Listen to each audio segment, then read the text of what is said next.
It all smiles in Ottawa right now. Alfie's back. We don't know what the business card is going to say, but nonetheless, he's back. He's on the ice. He's helping the young players. There's joy in Mudville. Everybody's happy. It's sunshine and lollipops, despite the fact that there's a salary cap situation. And, we all know who's not on the team right now, and they're coming off a loss. Is everyone happy right now because Alfie's back, Ian?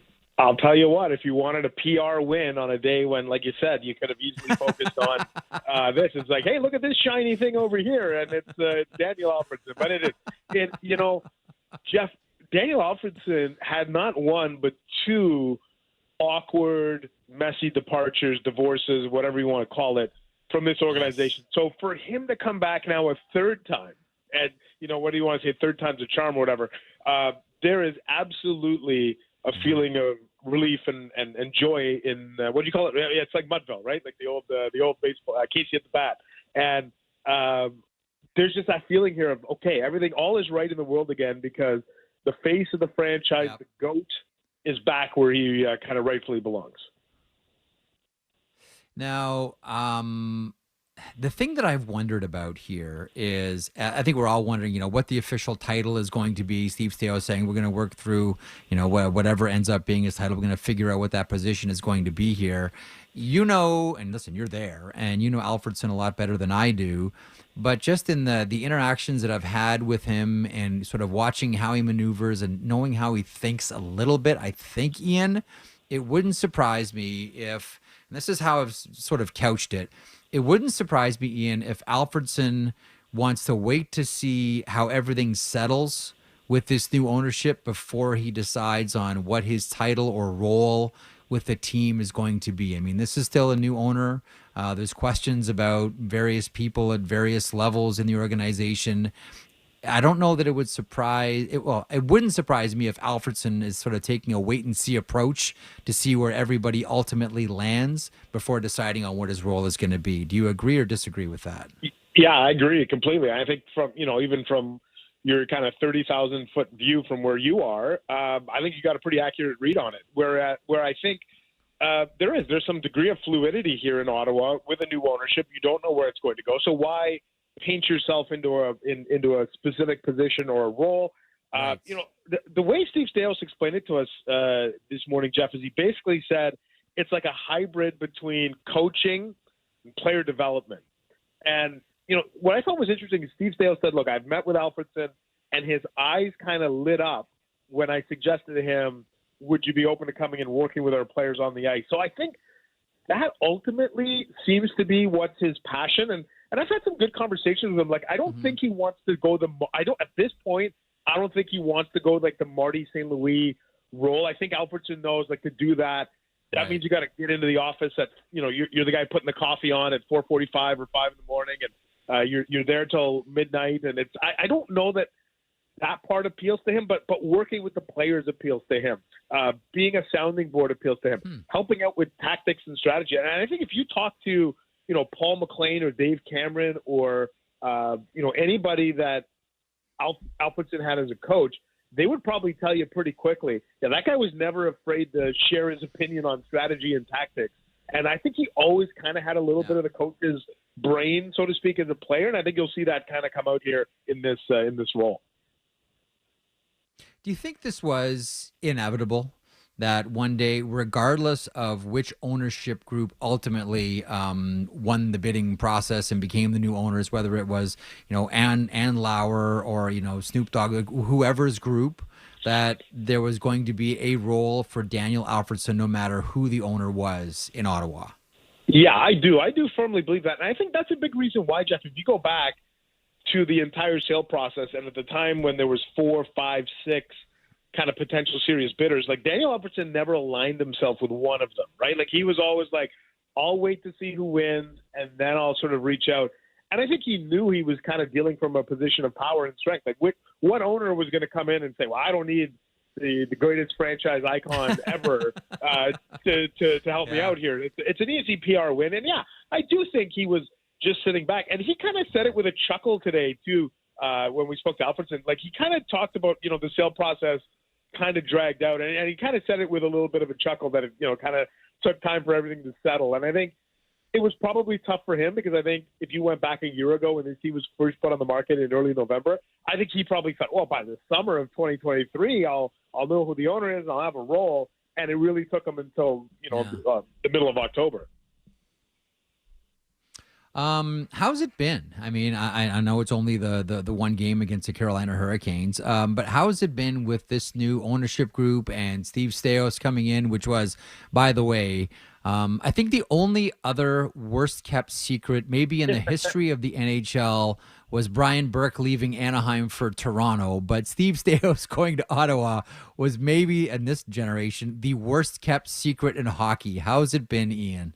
Yeah, and I think that's I think that's the way you and Elliot phrased it too on 32 Thoughts a couple of weeks ago, right? Like when this happened, it was like it's the worst kept secret in hockey. Like we all knew, and even Michael Andlauer said in his Steve Staios press conference when he introduced him, said, "Hey, I told the Edmonton Oilers when I let him go from Hamilton, if I ever get a team, I'm coming after Steve Staios." So we all connected those dots a long time ago. It's been interesting, right? Because I think. We're not sure how this is all going to play out, and how does it, I'm sure if you're Pierre Dorion and DJ Smith, you're feeling like you're under the microscope, but that's normal. That's how anybody would feel. That's how you and I feel. Like we've all gone through changes in bosses and regimes and media companies we work for, and as soon as there's a change, you feel like, I need to prove myself and I need to show my worth. And I don't think that's any different for Dorion and DJ Smith. Mm-hmm. But I think, ironically, I wonder, if you had to ask me who's there more heat on right now, there's an argument to be made. It might be a little bit more that the temperature turned up on the general manager, just given the situation with Shane Pinto that's played out here. Yeah, how is that being received right now? I know that there's the online discussion. I don't want to be too quick to pounce on it because that is, not everybody is on, Twitter, for example. But I mean, the conversation around Shane Pinto and Pierre Dorion is pretty intense. And you know what? Just as an aside here, I want to say something. I want to get your thoughts on this one. I know that Matthew Joseph's name has been out there as, okay, they're going to remedy the situation. They're going to move Matthew Joseph and free up cap space, and that's going to be it. And Pinto's going to rejoin the Ottawa Senators, and that hasn't happened. But Matthew Joseph has very much heard his name out there, and he's playing hard, man. And he had a really good preseason. I really gotta hand it to Matthew Joseph. It's got to be tough. I know everyone's a pro athlete, and this is part of the deal when you sign up to be a professional athlete. But it's got to be tough hearing your name every single day as being, one of the pieces or maybe the key piece going out of Ottawa to make room for Shane Pinto. And he's played hard through all of it. Ian, do you have a thought on that one? Yeah, and same with Eric Brandstrom, too, another guy whose name was kind of just tossed in there of, hey, we need to jettison some salary. These are your two candidates. On opening night, and it'll depend. People will say, well, maybe they were showcasing Joseph. He had 29 shifts, Jeff. That's the most shifts of any forward on the Senators team. And he scored a goal, and he had an assist, and he had 6 minutes of PK time. And the interesting thing I found, and I wrote about this today, is, okay, people talk about, okay, you want to get rid of Matthew Joseph, fine. Jeff, there's only 7 teams in the league that today could just absorb the $2.95 million cap without doing anything else. And that's Columbus, Detroit, Arizona, Nashville, Anaheim, and I think Buffalo, Chicago. That's it. It's not like there's this robust market of 18 teams that could take him on. This Pierre Dorion has twisted himself into a pretzel here. And I don't know how this plays itself out. And by the way, Josh Norris skated today, didn't take normal line rushes when we were watching him. So I would say, Jeff, he doesn't play tomorrow against Philly. And I'd say it's awfully iffy if he even would play Sunday against Tampa. So you're likely going to play the first 3 games of the year without Pinto and Norris. And a lot of people are pointing the finger at the general manager.